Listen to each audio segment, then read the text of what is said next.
Alice Cooper continues his original band reunion on Paranormal. I'm John Bowden from rockhistorymusic.com. Like on his last album in 2011, Welcome to My Nightmare, which was meant to be a sequel to the album of the same name from 1975, Alice Cooper is getting the old band back together. Interestingly, though, I should point out that the Alice Cooper band were not on Welcome to My Nightmare, but he did invite them back for that. There was 3 songs on the last album in 2011. There'll be 2 on Paranormal, which comes out on July 28th. The original Alice Cooper band created the groundwork for the king of shock rock. Their collective DNA on those first 7 albums was like a chainsaw in a hurricane.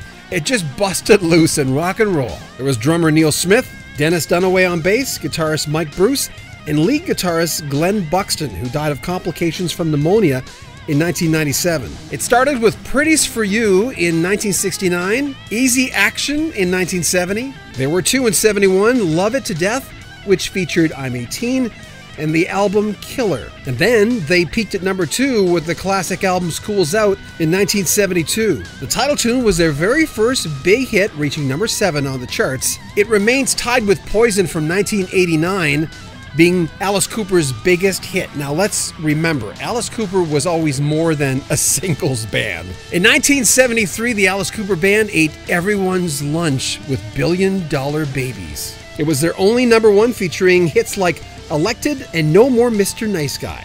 The next album, Muscle of Love, was supposed to be the band regrouping, getting back to the basic rock and roll from the beginning of their career. It was kind of a sexy album, but for whatever reason, it never melded. They just couldn't get the magic back, and a lot of band members knew the end was near. I should point out it did go gold and reached the top 10, but there were no hit singles. Cooper says the original band broke up in '75. There was no bad blood. There was no lawsuits. We had just burnt out the creative process. We had gone to high school together, recorded something like 5 platinum albums in a row. But we were never out of sight from each other for more than 10 years. Everyone just went their own way. Neal, Dennis, and I stayed in touch. Mike disappeared for a while, and of course Glen Buxton passed away in 1997, which was a big blow. He adds, Neal called me up and said, I have a couple of tunes, and I said, great, bring them over. Then he said Mike was stopping by, so I had them come to my house, and we just worked on a few things for a week. And Dennis called up and said, I have a couple of tunes. So I thought, hey, let's do this. When you listen to the record, it just fits in. Paranormal is produced by longtime collaborator Bob Ezrin. Also, Billy Gibbons from ZZ Top is on this album, and Roger Glover from Deep Purple. I'm looking forward to it. I'm John Bowden. Make sure you share our videos, subscribe to our channel, and make some comments. We'd appreciate that. Join our Twitter and Facebook groups as well. And again, thanks always for watching our videos. We really appreciate that.